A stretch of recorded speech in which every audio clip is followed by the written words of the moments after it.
Pensemos un momento en la Francia de finales del siglo XVIII. Era, sin duda, una de las grandes potencias mundiales. Parecía invencible. Y, sin embargo, algo se estaba pudriendo por dentro. La pregunta es, ¿cómo es posible que un reino así, tan poderoso, se viniera abajo? Pues esa es justo la historia que vamos a desgranar hoy. Entonces, ¿qué se necesita para tumbar un reino? A ver, no es una sola cosa, ¿verdad?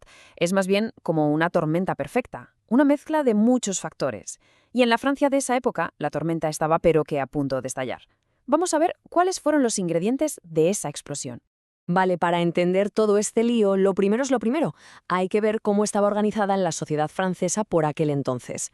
Hablamos de un sistema que los historiadores llaman el Antiguo Régimen. El Antiguo Régimen, a ver, para que nos hagamos una idea, era el sistema que lo controlaba absolutamente todo antes de la Revolución. Y se basaba en dos pilares fundamentales. Por un lado, un rey con poder absoluto total. Y por otro, una sociedad súper rígida dividida por nacimiento. O sea, no importaba lo que valieras, sino dónde habías nacido. Y ojo, porque esta división es la clave de todo. La sociedad estaba partida en lo que llamaban los tres estados o estamentos. Por un lado, tenías al clero y a la nobleza, que juntos, fijaos, apenas eran un 3% de la gente. ¿Y el resto? Pues el otro 97%, una barbaridad, formaba el famoso tercer estado. Una mayoría aplastante que sin embargo no tenía casi poder. Y aquí es donde la cosa se ve en números, clarísimo. El clero y la nobleza lo tenían todo, la riqueza, los privilegios, pero de pagar impuestos, nada, o casi nada, algo simbólico. Mientras tanto, ¿quién pagaba la fiesta? Pues el tercer estado, claro. La inmensa mayoría que apenas tenía para vivir era la que sostenía todo el peso de los impuestos del reino. La balanza es que no podía estar más desequilibrada. Claro, esta desigualdad no era algo teórico, que va, tenía consecuencias muy pero que muy reales, y dolían, sobre todo en el bolsillo y en el estómago de la gente. Y aquí hay una palabra clave, privilegios. Porque no hablamos solo de ser más rico o más importante, no. Eran beneficios legales, por ley, que libraban a los privilegiados de las obligaciones que aplastaban a los demás. Dicho de otro modo, la propia ley estaba hecha para ser injusta. Tremendo. Y por si fuera poco, el propio Estado, el reino, estaba en la ruina, en bancarrota total. Francia tenía una crisis económica brutal, no podía ni cubrir sus gastos y estaba ahogada por una deuda que era simplemente gigantesca. Pero, ¿de dónde salía todo ese agujero? Pues principalmente de dos cosas. Primero, el despilfarro de la corte real. Lujos, fiestas, gastos sin control. Y segundo, una serie de guerras carísimas. O sea, el dinero se quemaba a manos llenas mientras la gente de a pie se empobrecía cada vez más. Y la situación, claro, llegó a un punto límite. Fijaos en este dato que es tremendo.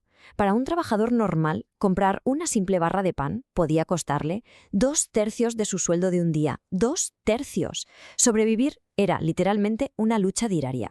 Así que lógicamente la gente empezó a hacerse la pregunta del millón, la pregunta que lo iba a cambiar todo. A ver, un momento, ¿por qué los que menos tenemos somos los que tenemos que sostener todo el país? Y ahí lo tienes. El malestar por el dinero se estaba convirtiendo en algo más profundo, en un sentimiento de injusticia total. Pero ojo, que el hambre y la pobreza, por sí solas, no siempre llevan a una revolución. Faltaba otro ingrediente. Hacían falta ideas. Ideas nuevas que le dieran forma y voz a todo ese cabreo. Y esas ideas, claro, llegaron con la Ilustración. La Ilustración no fue solo un club de filósofos, ¿qué va? Fue una auténtica bomba en la forma de pensar de la gente. De repente se empezó a decir que había que usar la razón para cuestionarlo todo, todo. El poder del rey, que supuestamente venía de Dios, los privilegios por nacer en una familia u otra, vamos, los cimientos mismos del sistema.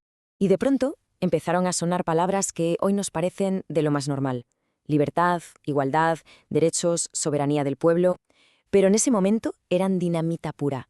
Ideas totalmente explosivas que chocaban de frente con cómo estaba montada Francia. Es que el contraste era brutal. Por un lado tenías el sistema de siempre. El poder del rey es absoluto y viene de Dios, punto. Y por el otro, estas nuevas ideas que decían, no, el poder viene del pueblo y tiene que basarse en la razón. Eran dos mundos, dos formas de ver las cosas que no podían coexistir. Y en todo esto hubo tres pensadores que fueron clave. Rousseau, que básicamente dijo que el poder es del pueblo, Voltaire, que defendió a capa y espada la libertad de pensamiento por encima de todo, y Montesquieu, que propuso aquello de separar los poderes para que nadie acumulara demasiado. Claro, para un rey absoluto esto no era filosofía de salón, era directamente una amenaza a su trono. Así que resumiendo, ya tenemos los dos ingredientes en la coctelera. Por un lado, una crisis económica que asfixiaba a la gente, y por otro, una avalancha de ideas nuevas y rompedoras. La mezcla era explosiva. Era solo cuestión de tiempo que alguien encendiera la mecha. Al final, la ecuación es bastante simple, ¿no? Hambre generalizada más ideas radicales igual a revolución. Ninguno de los dos por separado habría bastado probablemente, pero juntos fueron imparables. O, si lo queremos ver de otra forma, la crisis económica le dio a la gente la razón para rebelarse, el motivo, el estoy harto. Pero fue la Ilustración la que les dio la justificación, el argumento. Les dijo que no solo podían quejarse, sino que debían exigir un cambio fundamental. Y es que ese es el punto clave, ¿no? Una revolución no empieza realmente en las calles con barricadas, empieza mucho antes, en la cabeza de la gente. Cuando toda una sociedad llega a la conclusión de que merece más, de que tiene derecho a más, es entonces cuando se atreve a pedir transformaciones profundas de verdad. Lo que nos lleva a una última reflexión, una pregunta final. ¿Qué tiene más fuerza, un estómago vacío o una idea revolucionaria? Pues la historia de la Revolución Francesa parece darnos una respuesta bastante clara. Cuando los dos se juntan, su poder es tan grande que puede cambiar el mundo para siempre.